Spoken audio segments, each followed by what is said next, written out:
मित्रों, आप सभी को पता ही है कि आचार्य धीरेन्द्र शास्त्री महाराज इस समय विदेशों की यात्रा कर रहे हैं। वहाँ पे दरबार लगा रहे हैं, लंदन में और ब्रिटेन में जा रहे हैं अपनी दरबार लगाने के लिए। वहाँ पे पहुँच करके आचार्य धीरेन्द्र शास्त्री जी महाराज ने कोहिनूर हीरे का जिक्र किया था और कहा था कोहिनूर हीरा भारत की संपत्ति है। बिल्कुल सही बात है। आज की इस वीडियो में आपको बताऊंगा कि कोहिनूर हीरा क्या है और कोहिनूर हीरा को भारत क्या सचमुच में ला दिया गया, इसके बारे में आगे आपको बताता हूँ। मित्रों, सबसे पहले मैं बात कर लेता हूँ कि कोहिनूर हीरा है क्या और वो भारत से ब्रिटेन के पास में कैसे पहुँचा। सबसे पहले मैं आपको बता दूं कि भारत में एक समय अंग्रेज़ों का राज था और भारत से अंग्रेज़ यानी ब्रिटेन के रानी जो है वहाँ एलिजाबेथ नाम था, वो यहाँ से कोहिनूर हीरा भारत से मंगवा ली या जो भी कहें कि चुरा लिया। उनका स्वामित्व था तो उनका अधिकार होने की वजह से वो लेकर चली गई। कोहिनूर हीरा 105.60 कैरेट का हीरा है जो कि भारत नहीं विश्व में अपना मायने रखता है। विश्व में ऐसा कोई दूसरा हीरा नहीं है। इसकी कहानी क्या है, थोड़ी सी कहानी आपको सुना देता हूँ, उसके बारे में आगे बताता हूँ कि कोहिनूर हीरा भारत कैसे आया। एक समय जब अंग्रेज़ों का इस भारत पे राज था तो अंग्रेज़ यहाँ से कोहिनूर हीरा लेके चले गए। उसी समय सुभाष चंद्र बोस, हमारे जो बड़े नेता रहे हैं भारत के, वो उस समय गायब हो गए थे। आप सभी को बताइए कहानी। तो उस समय भारत ने कहा था, उस समय भारत के द्वारा कहा गया कि कोहिनूर हीरा भले ही ले लो लेकिन हमें सुभाष चंद्र बोस वापस दे दो। यानी कि भारत की सबसे बड़ी संपत्ति कोहिनूर हीरा और कोहिनूर हीरा से बड़े संपत्ति सुभाष चंद्र बोस को माना गया था उस समय। यानी सुभाष चंद्र बोस हमारे लिए कोहिनूर हीरा से बढ़ करके थे। इसी तरह से दयानंद सरस्वती, स्वामी विवेकानंद भी थे जो कि भारत की सबसे बड़ी संपत्ति कहे जाते थे। इनसे बड़ा कोहिनूर हीरा नहीं था। उसी तरह से हमारे धीरेन्द्र कृष्ण शास्त्री जी महाराज इस समय हैं जो कि भारत के कोहिनूर हीरे के समान हैं, जो कि भारत से जाकर के विदेशों में विदेशियों को अपने चरणों में झुका रहे हैं।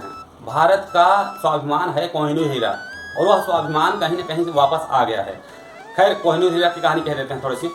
कोहिनूर हीरा दरअसल 105.60 कैरेट का हीरा है जो विश्व स्तर पर अपना मायने रखता है। कोहिनूर हीरा भारत के गोलकुंडा नामक खदान से निकाला गया। गोलकुंडा में ही एक दुर्ग भी स्थित है, गोलकुंडा नामक से। वहाँ 17वीं सदी तक टीपू सुल्तान और कुतुबुद्दीन ऐबक ऐसे लोग जो है वहाँ पे राज किए हैं, मतलब मुगलों का शासन था। तो कहा जाता है कि कोहिनूर हीरा मुगलों की संपत्ति है, लेकिन इसके पहले भी एक कहानी है।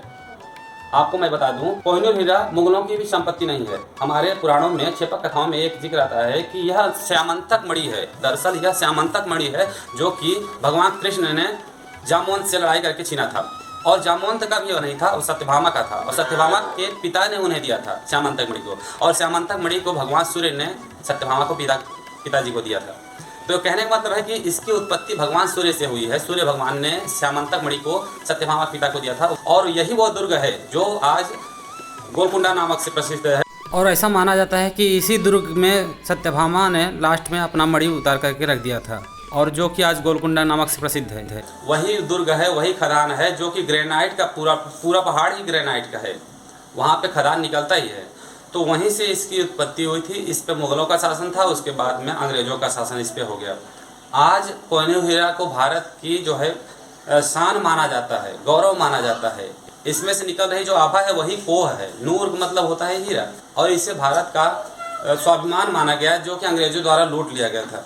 तो भारत का स्वाभिमान फिर से वापस आ गया है हमारे पास में, क्योंकि आज धीरेन्द्र शास्त्री जी महाराज भारत का स्वाभिमान वापस लेकर के आ गए हैं। पूरी दुनिया धीरेन्द्र शास्त्री जी महाराज के चरणों में झुक रही है, भारत का जय जयकार कर रही है, भारत का धर्म का जय जयकार हो रहा है, धर्म ध्वज ऊंचा हो रहा है। तो हमारा कोहिनूर हीरा वापस तो आ ही गया। तो इसी तरह से कोहिनूर हीरा हमारा वापस आ गया, हालांकि वो अभी भी ब्रिटेन के पास में है। तो बस मिलते हैं अगले वीडियो में। जय श्री राम, जय बागेश्वर धाम सरकार।